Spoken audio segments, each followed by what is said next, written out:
Welcome, and thank you so much for joining us in our 84th episode of the Clements Bookworm.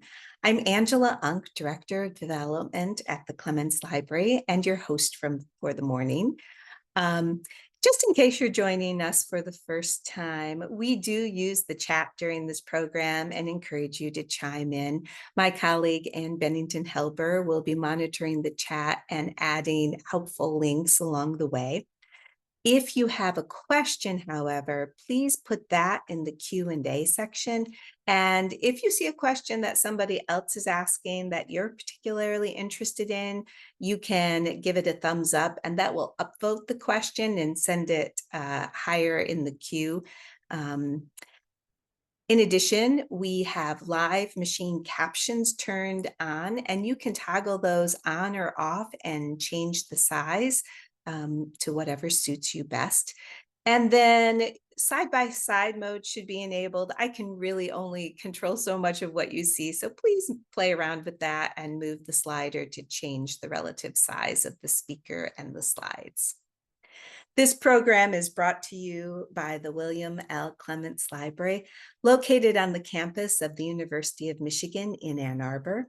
The Clements Library's mission is to collect, preserve, share, and promote and study the discussion of primary sources related to all aspects of history and culture of North America and the Caribbean to the early 20th century. I also would like to take a moment to acknowledge that the University of Michigan is located on the territory of the Anishinaabe people. In 1817, the Ojibwa, Ottawa, and Potawatomi nations made the largest single land donation to the University of Michigan, offered ceremonially as a gift in the text of the Treaty of the Foot of the Rapids so that their children could be educated in a Western manner. We acknowledge the history of Native displacement that allowed the University of Michigan to be founded. Today, we reaffirm contemporary and ancestral Anishinaabeg ties to this land and their profound contributions to this institution. The William L. Clements Library acknowledges that it has and continues to benefit from the original land dispossession and the established hierarchies of settler colonialism. All right, if you haven't yet answered the poll, please click quickly so that I can stop the poll and share the answers. Let's see. All right, so I like how everybody's thinking, because Benjamin Franklin certainly was someone who we expect to say something like this. As it turns out, the answer is John Fitch. So we'll Ben might explain a little bit more about that. And thank you for taking the poll.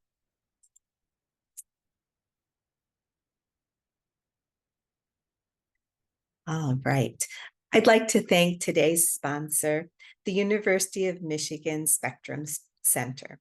Through education, research, and community building, the center works to enhance campus experiences, increase belonging, and help students thrive. So thank you very much for sponsoring today's episode.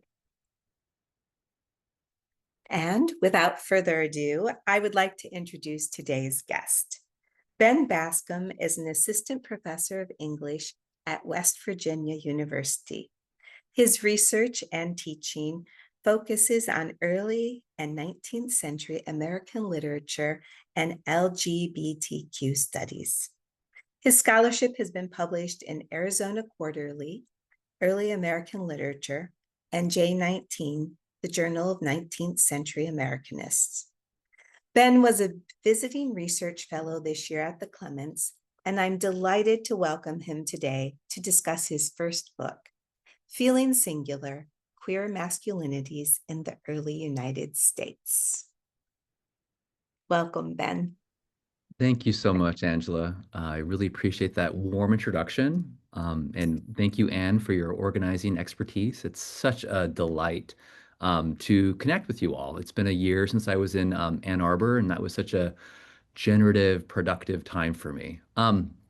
Yeah, So can you share maybe just a little bit about your research at the Clements? yeah, absolutely. I kind of will pivot after a little bit, but I might just mention it was a month back in May, and I just looked at the extraordinary collections about mental health and sexuality at the Clements. At the end, I have it sort of written into a little bit of a talk. Um, Nice. because partly after finishing the book, the fellowship there was like the perfect segue into digging deeper into many of the questions that I'm thinking of. So yeah, I'll totally be talking about that. Um, if it's okay, I might share my screen. Perfect. Thank you. Great. Yeah. So, um, yeah, I'm just once again want to express gratitude to the Clements and to the Spectrum for facilitating and supporting this talk. For my remarks today, I'll provide an overview of the book that I recently finished. It was published a little over a year ago, and then I'll offer some moments of what I'll call spelunking into three specific chapters before I pivot into some words about how my research at the Clements have sort of has brought me into this next project. Um, in Feeling Singular, I examined the life writings of individuals who aspired to leave behind some form of a testament of their lives. For the most part, these individuals felt themselves um, singular or important and believed that their perspective on their world would be valuable to preserve. Against their best wishes, however, their written life narratives never circulated as they had hoped, or their makeshift inventions and monuments never fully materialized into the status they desired. I come to argue in the book that these material failures or excessive aspirations say something about the emerging norms of modern masculinity. Most prominently, then, Feeling Singular reconceives the early Republic period of the United States through presenting the forgotten and queer stories of a series of marginal, even eccentric figures in the Republican United States. Through closely reading a range of texts, from manuscripts to hastily printed books, and from phonetically spelled pamphlets to sexually explicit broadsides, I used the language of queer studies to understand what made someone singular in the United States and how that singularity points at the ruptures in social codes that get normalized through historical analysis. I have a few of the sort of interventions of the book on the screen there. And I might just say that in telling the stories of these excessive American masculinities, Feeling Singular presents the early republic of the United States as a queer and messy world of social outcasts and eccentric personalities, all vying and in spectacular ways failing for public attention.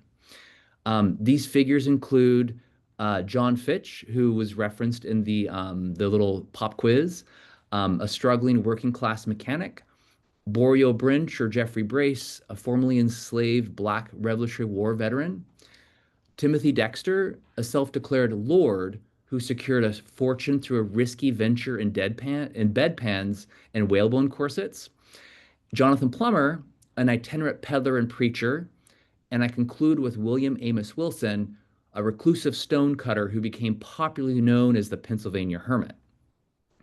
One important challenge that I faced while writing this book, which seems evident perhaps through hearing their names, was figuring out how to write about figures who do not have a firmly established presence in literary criticism.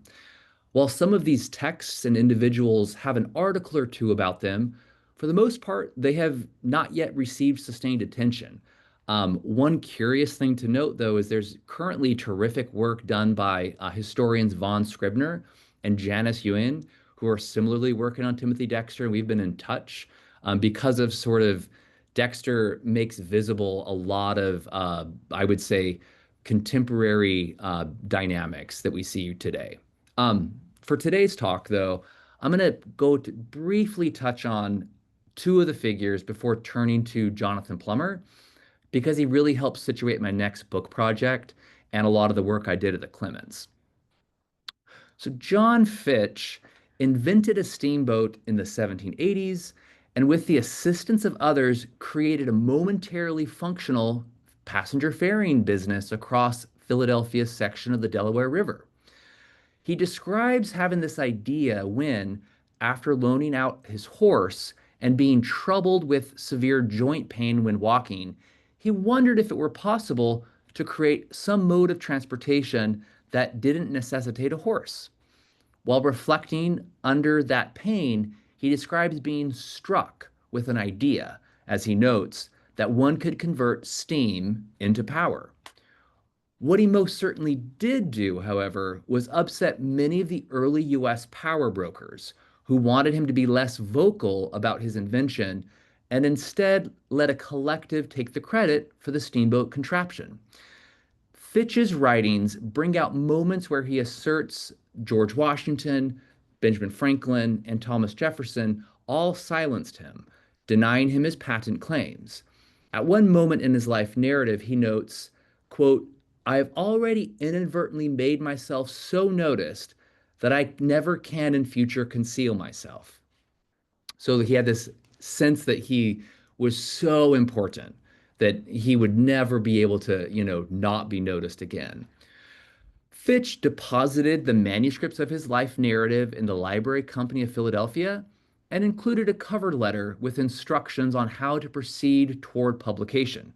Quote, this is to request that whenever a person should come forward and pledge his honor, that he will revise them and do them justice, and spare no man, however high in office, but convey my ideas of them and give security for publishing 1,000 copies. Attending to these manuscript books, one can imagine Fitch reading and rereading his life narrative as we see the punctuation in his hand, yet in different colored ink.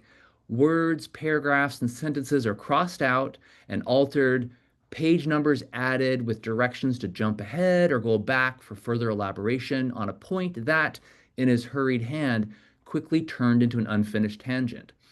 As I read these in Philadelphia, there's this kind of interesting choose your own adventure component to how he's structuring his life narrative. The more recognizable figure who rose to prominence as a class ascending 18th century American with the form of a book, Benjamin Franklin, offered his written self as an abstractable equation for others desirous of such republican significance.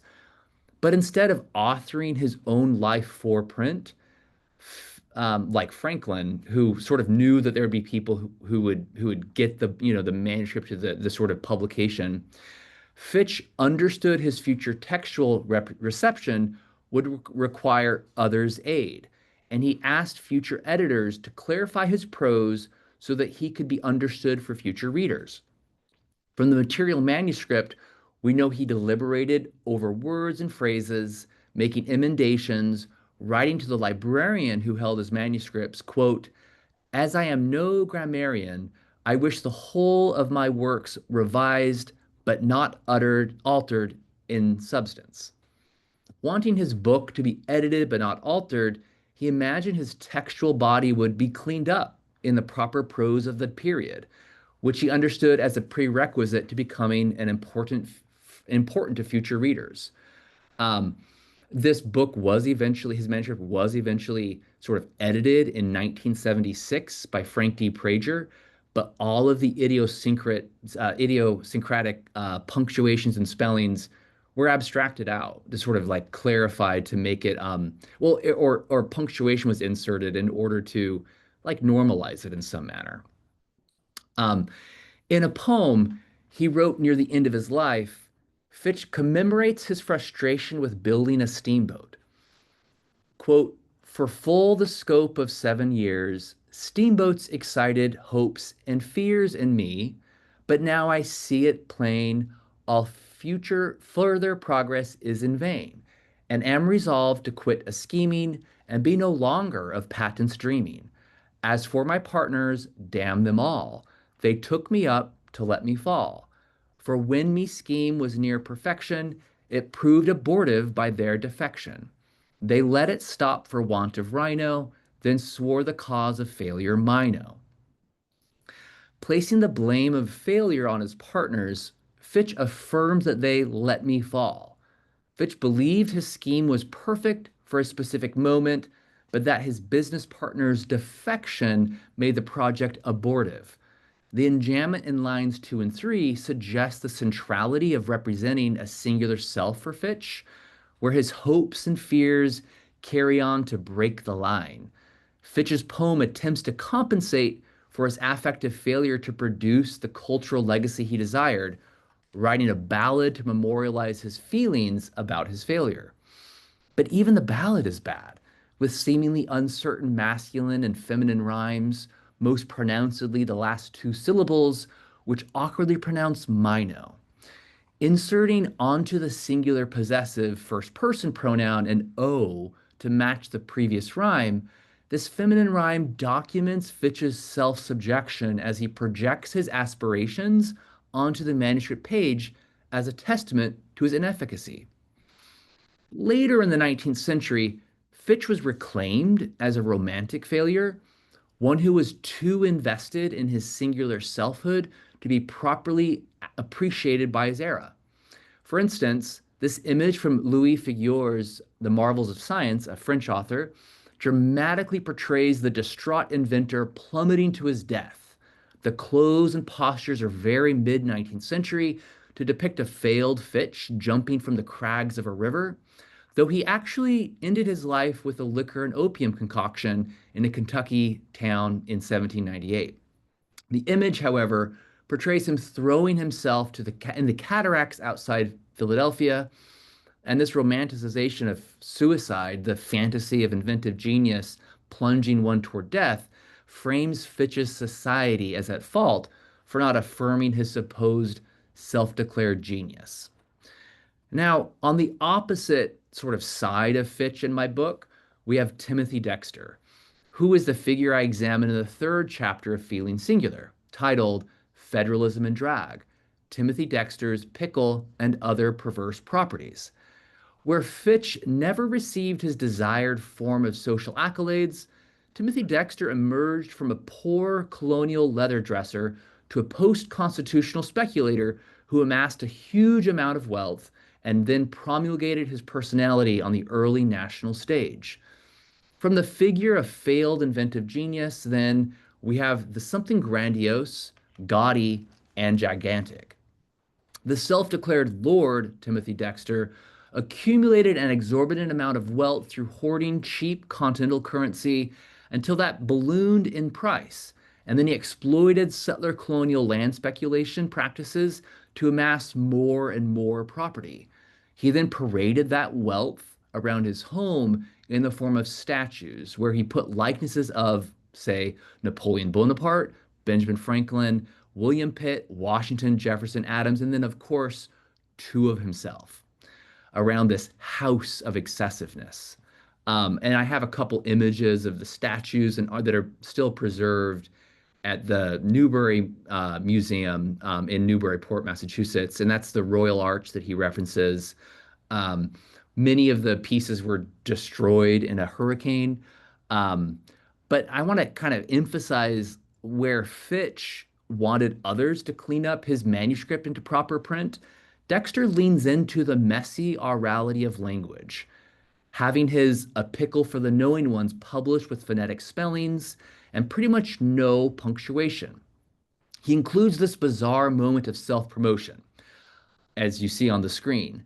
I'm the first lord in the United States of America, now of Newburyport. It is the voice of the people, and I can't help it, and so let it go now. As I must be lord, there will be followed there are many more lords, and it goes on. Aspiring to the figurehead of lord, of course, is contrary to the seemingly Republican notions of the early US. But in many ways, how Dexter gets away with this is through queering the norms of print circulation, writing in a form that obscures the content of what he is doing by vexing the very message. He writes, quote, "To mankind at large, the time is come at last, the great day of rejoicing. What is that? Why, I will tell you. Those three kings as raised, you mean, should now be raised on the first royal arch in the world," and he's talking about his front yard. That is all to say, Dexter gets away with this messy rise in monarchical attachments through the distracting uses of print technology and the era's form of differentiated communication. A pickle for the knowing ones is a riddle, where he can say a lot of outlandish and ridiculous things under the guise of gibberish.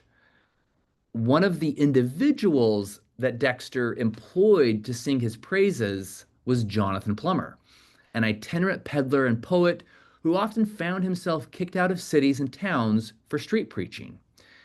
So I want to turn next to an anecdote that I mention in Feeling Singular, but have since developed because it positions my future work on the relation between queerness, mental health, and the body. In the 1790s, somewhere around the sea town of Newburyport, Massachusetts, Jonathan Plummer was, quote, "passing near a woman that I expect is very fond of adultery." He writes in a broadside that he sold from his fishmongering basket and happened to hear her utter the words, "He is an hermaphrodite." There are a lot of ways to read this supposed accusation. Sexologist and biocultural scientist Anne Fausto Sterling may think about the continuum of gendered and sex scientific categories that this rumor implies, whereas historian Elizabeth Reese would perhaps see the accusation as a symptom of social suspicion.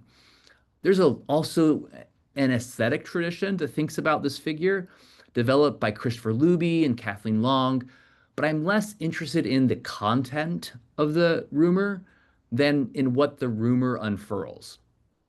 In this circulating broadside, Plummer publicizes and perpetuates the specific charge against him, highlighting his anxious desire to correct any potential gossip about his suspect sex, even as he tries to perform unconcern, writing, quote, "I might have convinced her quickly, I believe, in the street where she stood, that the highest had made me well, and made me truly and properly a man, but I did not stop to do it. And so little did I care what she said about me, that without even telling her, I went on my way." This is obviously a curious anecdote, one that presents a type of coming out that might suggest the speaker doth protest too much, a moment of classic projection that keeps something hidden, an aesthetic of postured exposure that tells us something about the power dynamics of Foucauldian confession, where he writes, "The agency of domination," he notes this in the history of sexuality, "does not reside in the one who speaks, for it is he who is constrained, but in the one who listens and says nothing, not in the one who knows and answers, but in the one who questions and is not supposed to know."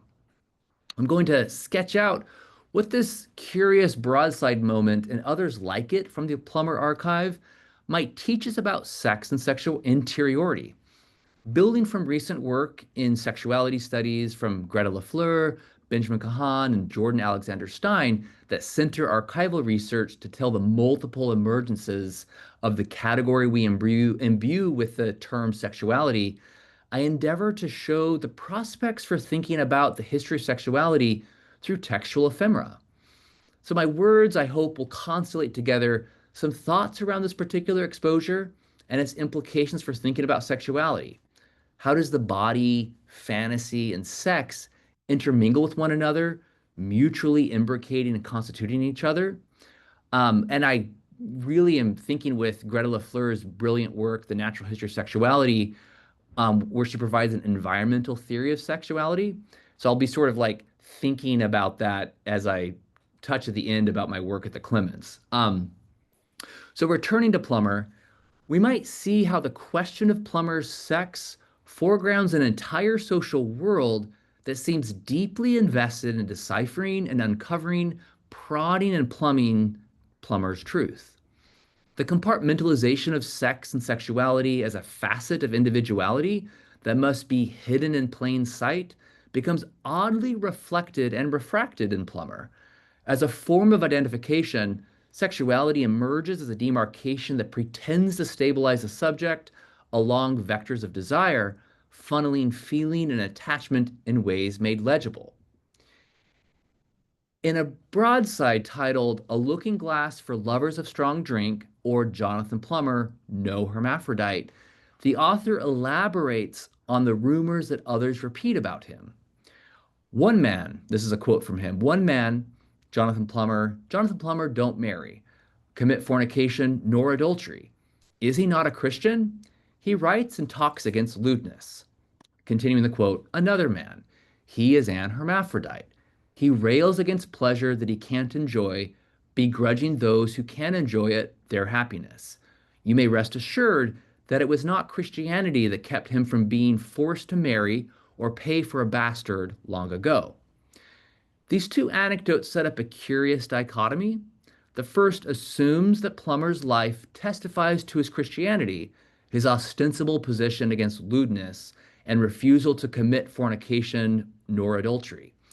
Yet the rumor implies that Plummer has knowledge about sex, asserting that it is not religion that prohibited Plummer from producing offspring, but rather some other form of non-procreative sex or information about sexual practices that Plummer keeps hidden.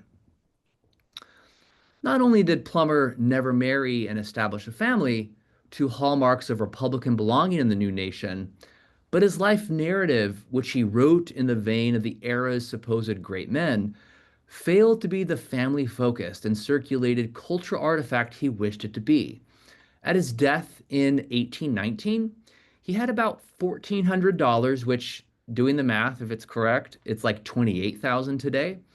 And he wrote in his will that he wished that the whole edition of this work be given away within 4 years after my decease to households in the region. The public executor, however, gave Plummer's money to the peddler's estranged family instead of using it to circulate the book. Before his death, he presented his printed life in 3 yearly installments from 1796 to 1798, and then peddled them with little success throughout Massachusetts and New Hampshire. What we are left with today is just a remnant of Plummer's 1797 printing, the only extant copy missing several pages from the concluding pages of the first section to various pages throughout. So as a cultural object not considered valuable enough to be preserved in its contemporaneous moment, Plummer's sketch of the history of the life and adventures of Jonathan Plummer, Jr., written by himself, wears the precarity of its uneven preservation. The single material copy, preserved as a curiosity at the Phillips Library in Massachusetts, indexes the contemporaneous insignificance he experienced. The nearly 200 extant pages tell us much about the dynamics of belonging and attachment in the early republic, especially for those individuals who did not fit neatly within the period's stable domestic formations, yet still had access to the means of self-representation and left behind writings, however piecemeal their preservation. While in his life he renounced sexual relations with women, in his retold dreams he implies a particular knowledge about sex that belies such an insistence on celibacy. Indeed, he actually creates a portmanteau between celibate and celebrate to say he practices celibacy. In the wrap-up of my remarks today, I'll focus on one suggestive narrated dream that he shares in his life narrative. Plummer writes, quote, I dreamed that a poor old man, displaying one of his members which must not be named, and overwhelmed with grief, stood before me. He seemed to be awfully afraid that the member was too big or too little, too long or too short. What seemed to trouble him most was that he could not tell whether it had any, all, or none of them failings. Considering his encounter with the individuals who accuse him of a suspect sex and the subsequent rumor he tried to dispel, this narrated dream may illustrate Plummer's anxiety at measuring up to the norms of sex and masculinity. This dream seems deeply invested in an imagined inadequacy that Plummer seems to validate through his broadsides. Continuing his description of the dream, he writes, I was ready to tell him that the length and girth of it could certainly be taken, when the idea of what I was going to say made me smile so heartily in my sleep that I awoke without speaking. Like his refusal to share in print whatever he learned through his process of embracing celibacy, he evokes silence and a smile upon waking up from the imagined experience of having a man's penis displayed for his assessment. The smile may be productively considered in relation to Plummer's orientation towards secrets, hinting at how he keeps parts of himself undisclosed to produce moments of secretive intimacy. Secrets and the category that we today recognize as sexuality are closely associated in Plummer's writings. Earlier in his life narrative, and after he describes his turn to celibacy, Plummer discusses, quote, several communications and dreams on the subject that have since been received. Importantly, he insists that his communication and dreams would be improper to put in print, that they must remain secretively outside the public sphere and ensconced in private and interpersonal relationships, encounters, and transactions. Quote, these either have with something in them, or some discoveries were made in consequence of them that render them improper to be printed, Plummer writes. This reference to secrecy is unusual for Plummer, as he otherwise appears so open to share his unusual dreams and experiences. Plummer then heightens the stakes of his supposed insights. Quote, that part of my subject which I am now on is truly delicate. A very great number of ideas must remain unrecorded.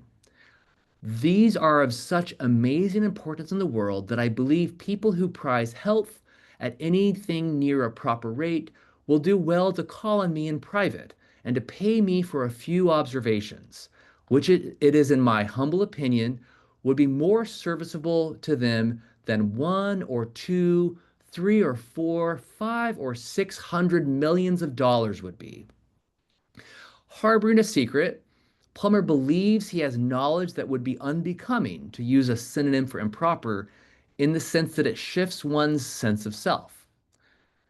As I mentioned in the opening, my new book project, uh, Eccentric Queers, aims to interrogate the relationship between mental health and eccentricity through examining literary, cultural, and material signs of such interrelations. When Plummer told his mother about his seemingly divine dreams, he describes, quote, maternal tears of affection moistened her weeping eyes, and she told me that I was crazy. It might seem obvious that, but there's an account here about dreams as the space where one works through their queerness, and then how the articulation of that queerness becomes a site where others mark them as crazy or insane, as in the case with Plummer. In my experience sharing portions of Feeling Singular, I found myself often fielding questions that asked me to diagnose specific individuals with medicalized language that would help explain their quirks or behaviors. And I'm always cautious about such endeavors, but I think the drive to locate some form of undisclosed interiority to be suggestive of the power relations that eventually come to coalesce around the medicalized treatment of, say, homosexuality in the 20th century.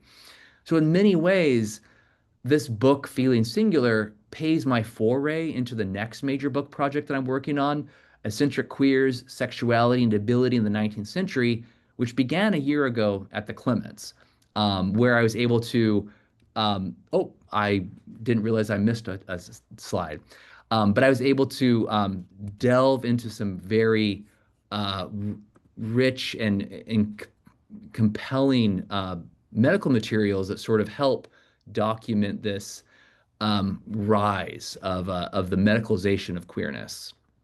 So thank you so much.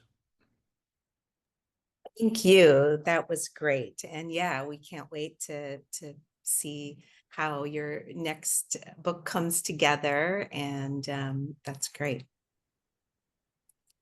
Great, thank you so much. I kind of jumped at the end there. I realized I forgot a slide, um, but Yeah, and what kinds of materials were you looking at the Clements? Was it mostly manuscripts then? yeah. So I a little bit of manuscripts, but the case that I sort of got very interested in, it's about a man named Cornelius Holmes, um, and it's an account of sexual abuse, um, uh, homosexual activity in Massachusetts in the 1850s, wherein this Cornelius Holmes is murdered by a potential fraught lover or someone that he sexually assaulted. It's opaque, the dynamics, but these two people certainly had a relationship of some sort. Um, but after being murdered, the person who's accused of the murder is sort of makes a gay panic um, uh, defense, and so that was the sort of the genesis of a project. There's one other scholar in Iowa who sort of has talked about this case, um, and then the amazing and wonderful Paul Erickson told me about this collection of materials in a just recently gathered through with a manuscript curator, um, and it's basically the junk mail that accumulated to a general store in Maine, and Oh, so it has really? all of these materials that perhaps would have been kept under the shelf that wouldn't be necessarily exposed for any onlooker to buy. And so it's this wealth of material that provides insights into how people are thinking about modulating and regulating their desires and their bodies to sort of calibrate, their futures. So yeah. So that, and then I mean, the curators there are so amazing. So the amount of materials that just kept coming to me was incredible. So Oh, that is so great. Well, I love it. And we'll definitely look forward to hearing about that publication. So thank you so much for sharing today. And we invite people to put questions in the Q&A section. And while you're thinking about your questions and typing them in, I'll just make a couple of housekeeping announcements and then we'll get to those questions. Um, so there we go. Just so everyone knows, you're invited to explore the Clements new exhibit for all ages. In the 19th century, evolving ideas about childhood and education paired with printing innovations like chromolithography made it possible to mass produce toys and games. So you can check that out at the Clements Monday through Friday, noon to 4, or online. And additionally, we have a guided tour coming up on November 21st at 4 p.m. Also coming up is the Ann Arbor Antiquarian Book Fair, October 26th from 11 a.m. to 5 p.m. Admission is just $5 and free for students. It's sponsored by the Ann Arbor Antiquarian Booksellers Association and benefits the Clements Library. If you've never been to a book fair before, you can learn what to expect by watching a throwback episode of the Clements Bookworm on our YouTube channel. Number 36 is a conversation with Ann Arbor Antiquarian Book Fair organizers Jay Platt and Garrett Scott. Then also, we have a lot going on this month. October 29th, we'll host Haunted Histories. Will be transforming the Clements Library so that throughout the evening, you can immerse yourself in a 19th century masquerade party to try to solve a murder mystery while enjoying a variety of activities from the 1800s. In addition, we will have SMTD student Sarah Hartmus performing a dramatic reading of Edgar Allan Poe's The Black Cat. So register today. Hopefully some people will be able to join us for that. And now available, we have tickets available for our Adopt a Piece of History tea that will happen at the Clements Library on Thursday, December 3rd from 4 to 7 p.m. Next month, in case you've just signed up for the Bookworm for the first time, you'll receive a reminder next month about the Bookworm, and then you can choose to join once again live or the afternoon after the Bookworm. We also send out a link with the recording and any resources that were mentioned during the broadcast. And so next month, we'll be having a conversation with two of our visiting research fellows, Ben Pokros and Emily Dixon Magnus, and they will highlight Indigenous perspectives and share their work using Native American history resources at the Clements Library. So I hope you'll join us once again for that conversation. And thank you again to the University of Michigan Spectrum Center for sponsoring today's episode. We appreciate it. And as always, if you're interested in sponsoring an episode of the Bookworm or have any questions about giving to the Clements, you're always welcome to reach out to me.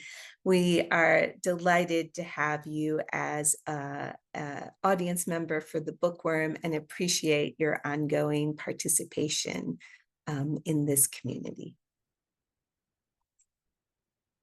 Okay, looks like that gave people time to type in some questions. So let's see what we have here. Alex is asking if you could talk a little more about the status of dreams for a figure like Plummer and his contemporaries. Does he see dreams as an expression of the interior, similar to Freud? Or is there some other conceptual category that dreams fit into for writers of this period? Great. Thank you so much for that question, Alex. And lovely to see you remotely. Dreams for Plummer are totally external. In his narrative, he discusses, for the narrative, he's ill for about like a quarter of it. He has like all sorts of illnesses that debilitate him completely. And he is discussing how he won't eat anything until a dream tells him that it's okay to eat, say, a chicken or to drink chamomile tea. So he's like, at least as he narrates it, he expresses dreams as this external guide that visits him in his sleep and informs him on how to operate. So it's like different from Freud, right? Like Freud, it's a sort of like dreams become this space where you're enacting repressed desires. For Plummer, dreams are also this like conduit through which he gets divine information that tells him how to behave. Glad I don't have dreams about drinking chamomile tea personally, but Yeah.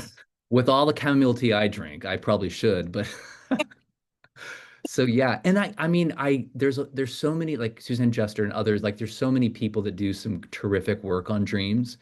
Um, Mhm. And one like curious anecdote that I often bring up, it's in the book, there's this reference to Mason Locke Weems. He was, the famous biographer, parson minister who wrote the sort of lie about George Washington chopped down a cherry tree and then made a living off of sort of writing these like totally invented, fabricated biographies. But he has one for Benjamin Franklin, where Franklin encounters this older woman who's also a soothsayer, and she's selling books. And she's like, "Oh, Ben, I had a dream that a person just like you would come and buy this massive book." And then he like humors her and is like, "Oh, sure, like I'll buy it. I have 50 cents." And then she stops him and she's like, "But the rest of the dream was that this little man that bought this big book would become a big man." So it's Mason Locke Weems, so he's sort of like writing invented things, but it's like that the idea of like dreams is prophetic is playful, I think, in that instance.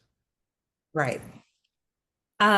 So I think Tom is double checking a little bit here because you're talking about how these players feel singular, but in the case of Plummer, is he sort of a sole isolated actor, or did he have colleagues and friends who were similar to him? Yeah, I imagine that every, town in in this time like has like the sort of the plumber-esque person who sort of like wandered around. Timothy Dwight, he was a famous, well-known Federalist, sort of talks about the noxious, he calls them noxious problems of peddlers. Um, Plummer, though, like he's often kicked out of town. Like he's kicked out of Boston for street preaching in the like 18 teens.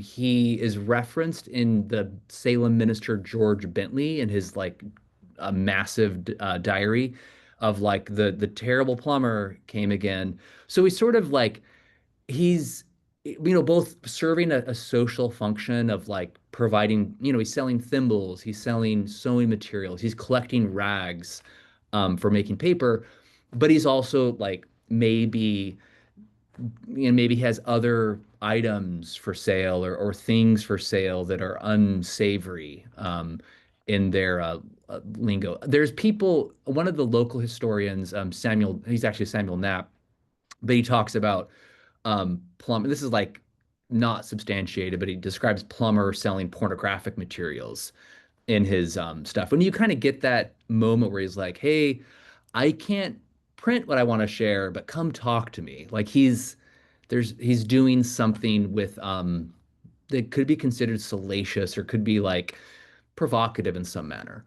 Um, I might also just touch on very, very briefly because in answer to Tom's question, there's this totally bizarre manuscript biography about Dexter that's in the Phillips Library, written maybe in the 1920s or 30s. We don't know who it was written by, but it calls Newburyport an Oscar Wilde town, and it describes like Timothy Dexter's son supposedly, caught Dexter in some scandalous thing, but that the son himself was this like uses terms that basically signify homosexual. Um, it's not substantial. Like there's no way to like, but it's interesting that in the early 20th century, like there's enough rumor about this space and these people for someone to like write a whole memoir, or not a memoir, a whole biography about these like this town. Is It's a sea town, so it has all these like intersections of movement of people in places that are historically known for like just these like potential encounters of some, so yeah. Interesting. Thank you. Scott Larson is excited, which is lovely. Thank you, Scott. And asking to for you to talk a little bit more about the relationships between hermaphrodite as a claim of bodily difference, sexual difference, debility, sinfulness. It seems like these are categories that have been separated for some contemporary audiences, but are stacked and intertwined for late 18th century writers. Yeah, well, Scott, thank you. Like that's to me, it's like your work and Greta's work like make that visible in so many ways. The way in which like today we think of like categories being separated is like, oh, but in the 18th century, th there's like a porosity that's sort of like thought about like the body's own um, relationship to environment that makes questions of its like the fantasy of bodily integrity is like is not operative. So even like categories of sexual difference gets like funneled in this kind of post 20th century idea that wasn't operative as such in the 18th century. Um, so yeah, I mean, I think I think a lot of like important trans work, like yours and others, like make visible the way in which the fantasy of a singular, you know, in sex or gender or etc. is always is never apparent. And I think Plummer it like helps get at like the way that there's an instability apparent that like all categories are somehow imbued with power to hold together. And Plummer, like you get this sense of like Plummer's own anxious desire to be seen a certain way, an anxious desire to sort of articulate how Plummer feels seen. So yeah, I mean, let's talk more. Oh, I love that. Yes. So that I don't forget, I see Krista put her question in the chat. So I'm going to read that one, and everyone's welcome to continue to put questions in the Q&A section.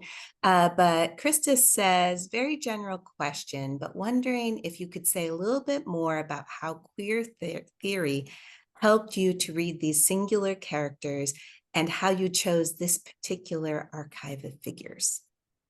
Great, thank you so much. Yeah, I mean, I think of queer as multiple things. Like I think I in that one slide I talk about queerness as like a or is a relation, as a sort of a connection between norms and like queerness is I don't think of it as like a well, let me take a step back to just also say I'm kind of interested in the way queerness as a sort of an agent of troubling or a corrosive agent is made visible through queer studies. Like I think there's a lot of there's been a multiple like aspirational like there's a queer sort of like utopic aspiration. The queer is a sort of like fantasy of possibility. I'm kind of interested in like the way that things sort of like get that fall apart through like queerness as this form that like troubles power in some manner. Um, so, and I kind of honestly, I remember distinctly, I was working on these figures and I didn't really know what I was doing or saying about them. And my advisor, Trish Lochran, just said, "Hey, you're like, I think she said, like, don't hide your freak flag. Don't, like, you're interested in these people because they sort of like they index this like messiness, this sort of this over the topness, and instead of trying to like normalize it into some sort of like narrative of coherence, I'm actually interested in how all of these people like disentangle and like show the falling apart of things, the way that things become vexed and messy. So I sorry, I don't have the question in front of me. I wanted to kind of think about it because you had something else Oh, that. yeah, it's Oh, I in found. the chat actually. Okay, so read these. And I would say the archive of people that I sort of thought about are totally both arbitrary and fortuitous. I learned about John Fitch through Trish Lochran, and then I presented at on him at a conference when I was like, oh, I was like 20, I was young. Maybe I was 29. But I shared this talk, and Karen Whaler, amazing scholar, she's at UNC Greensboro. She just said, "Oh, your work on John Fitch reminds me of this weird guy named Jonathan Plummer that I just don't know how to like. I've never really seen anyone really think through him." And I was like, "Oh, okay, that's interesting." There's an article by Daniel Williams about him. Michael Cohn at UCLA has an essay about him, but I just didn't know what to do with him. And then I finally read his life narrative and I was like, oh, like there's a lot that needs to be thought of here. So I say that, Krista, thanks for your question, that it became a kind of like intro to this one thing, and then that kind of, as you talk about it, leads to other things. So there's something kind of peripatetic about the method here, I would say. Yeah, and I think um we and I say this partly because I have teenagers, and there are so many more ways of being in our current age that have names than ever before. Um, and I think that's a really interesting aspect of what your work is this idea that these people feel singular because they don't have a definition to fall into. Does is that what Yeah, you're? I love that. Thank you, Angela. Like the and it's one of the like, yeah, I think that's totally accurate. Like there's a sort of, I think identification is like a we need it to like in so many ways, but then in so many ways when it's thrust upon one, it can be sort of its own form of violence and like Yes. constraint. That queerness to me is that sort of it's that friction that sort of troubles the things that contain potentially. Like that's one way to think of it. Yeah. Okay, great. Thank you. Paul says thank you for the talk and is wondering if you can discuss a bit more about the physical qualities of the books that these eccentric figures left behind. Aside from the use of quasi-phonetic spelling, do they have any material characteristics that would mark them as queer, eccentric, unusual books? Oh, I love that. That's a great question. Thank you, book historian Paul. Um, yes, like the I didn't talk about this book as much in this talk, but in the second chapter about Boreal Brinch or Jeffrey Brace, his life narrative is written in it's published in Vermont by Harry Whitney, and it's sort of like it's published in 1810, and you can tell that it's like a rushed printing, potentially because they're using broken typeface, and then you can tell on the sort of page. So there's this idea of this urgency of getting this message out, and the message that Jeffrey Brace was sharing was the way in which the community in the area, even though he Vermont ostensibly provide citizenship to all men, regardless of color, after in 1777, or I forget the constitutional date, but he basically articulates in his narrative the ways that the community forces his children into indentured servitude, the way that they continue to oppress him, and he's trying to get this message out. And then after the book is published, he is warned out of his community, as is the editor who helped him get this book out. So there's something about the book itself that was like precarious, that caused this friction, and then it just sort of was only known um, by a few abolitionists in the 19th century, and it wasn't until Carrie Winter in like was tasked with the job of locating this text and putting it up on Documenting the South, the website through UNC Chapel Hill, and then she edited an edited volume of this book. But the original manuscript, like the original text, to me signifies this sort of the precarity of print sometimes, or the content of the message leads to this white supremacy that's trying to like silence um, the voice that Brace is putting forward. So that's like one example, and you can kind of index it materially through the book, the pages, the use of typeface. A couple of the other things that I find interesting with it was like certain words are always letters are always italicized near the end of the book, which is to say, like, it's arbitrary, but it'll be like the letter like O is italicized when certain words are spelled because you get imagine that there's a lack of print or of the technology. Oh, interesting.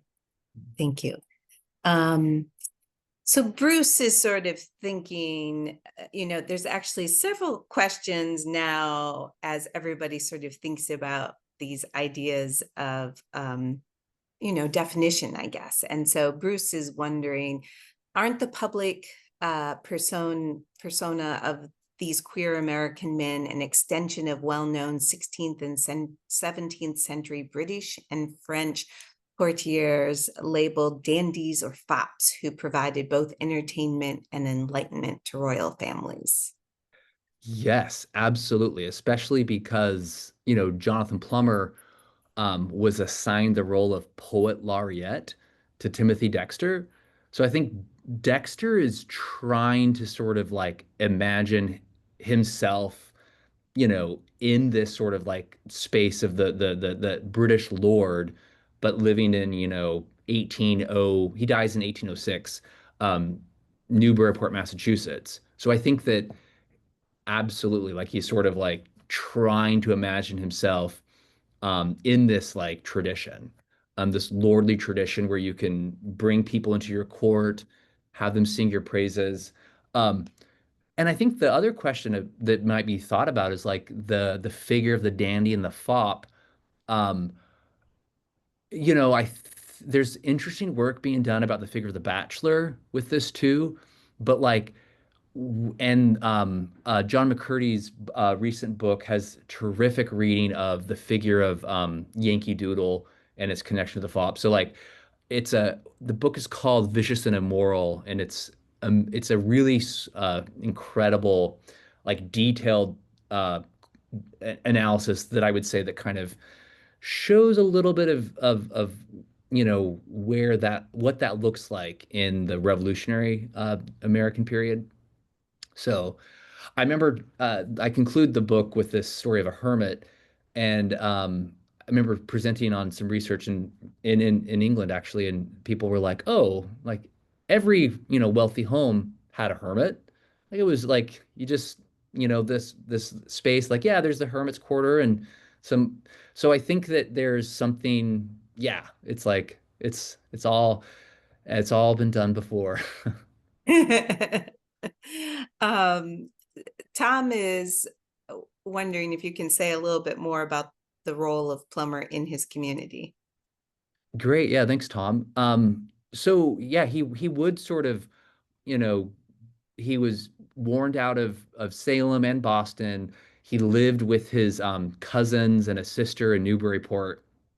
Um, but he was a if there would be a local tragedy that would happen, like a house burning down or a boat sinking in the bay, he would write a broadside about it, but be like, oh, these people, they were probably fornicators, and that's why they're dead. So he kind of made money off of local tragedies. I mean, Mhm. he did. So you could think of him as I think of Plummer as just like a he's interested in finding a way to make money through printing his through selling his narratives, and people are buying that. Like they're buying the single sheet of him, lambasting local community. One interesting thing about this, though, that I might just touch on is as I was doing research in the American Antiquarian Society, I found this slight reference. I haven't really followed up on it, but Plummer's own brother died in a boating accident, a ship accident, and oh, there's this book by it's an almanac called The Bloody Almanac by Ezekiel. I forget his last name now, but this other person wrote a broadside that sort of, lambasted the people who died in the boat as sinners. So I wonder if like the origin point of Plummer's own, you know, making money off of other people's tragedies was also kind of this based on this interpersonal thing that happened. Um, so his role in a community is like yeah, he's the friction in a lot of ways. But he's also selling thimbles and selling, fish, door to door. He was surely it. I mean, it sounds like he was a well-known person in his area anyway. Yeah. Um, yeah, and then Tom also started to think a little bit more about, what people might be, what they might be exposed to and thinking of in a sea town, in terms of, he's thinking about where genders may often be separated by many months or even years. Is there a greater tolerance towards similar sex relations in that era than maybe other places? Yeah, I mean, it's interesting, just the word toleration, right? Like I feel like Mhm. toleration's very like a it's very contemporary. This I but so I it's a I wonder if like our conceptions of sex and the body are so kind of like 20th century and so um, in this like post 1970 era that it's like that maybe yeah, maybe we don't have that full like a full picture of like what happens or what goes on or how. And I say that because there's there's really interesting uh uh minister, and I forget his name now. And there's a Princeton scholar who talks about this person, but he's discusses in his diary that, and this is 1806 maybe, and he says, I need to stop exciting the flesh of the men I sleep next to. As a, Mm. he's sort of like he's like, I need to stop doing this. And then he actually ends up, he has a whole other story. So I mean, I wonder, part of it is maybe like what gets recorded, what doesn't get recorded. But toleration seems like a like I wonder if, yeah, I wonder what other metaphors we could use to describe like bodies, because I don't think it was ever very, it probably wasn't very nice or pleasant, like the the sex that's happening in this period. But so yeah, so I don't really have an answer. I'm sorry. Yeah, no, I can see how, yeah, definitely a complicated, we need time machines to go like Yeah. take a look. um so Elizabeth is again thinking about, is our current obsession with definition and categorization, is it limiting or helpful, or both, in a queer context and an academically historical one? She's thinking in terms of how it relates to your idea of singularity. Great. Well, lovely to see you, Elizabeth. Elizabeth is a former student of mine. You wrote an amazing honors thesis on the queer figure of the manic pixie girl. Um, so brilliant question, Elizabeth. And I think that um, there's something crucial and necessary about narrating oneself. I think that there's a sort of, so I don't know that I would use a term like an obsession or like a, I think there's something so valuable and important potentially with one's own like self-description. So I think it's maybe the proliferation of language around um, identity and sex is a way of like, carving out a different future. So I think it's interesting. I'm like more, I think that a yes and to the way that you know, description happens because, I mean, I guess so much of description, especially coming from the 18th and 19th century, is all about this sort of like this cauterization, this sort of like solidification and stabilizing that's based in like, like violent anthropological stuff that I wonder maybe there's something interesting that could and should keep going, potentially. So yeah, that doesn't answer. I'm sorry. Well, all good things to keep exploring anyway, right? Yeah, yeah. Thank you, everybody, for such good questions and for participating in the discussion and presentation. And thank you, Ben, for telling us more about your work and for getting us thinking about these figures who, we certainly haven't put up there with Benjamin Franklin, as you say. And yeah, thank you. Great. Thank you all so much. This was such a delight. It's so good to see you all. And go support the Clements. They do amazing work. So Thank you. Yes. And hopefully we'll see you and others back in the reading room and look forward to seeing what comes of that as well. great. I look forward to it. Thanks, everybody. Have a good weekend.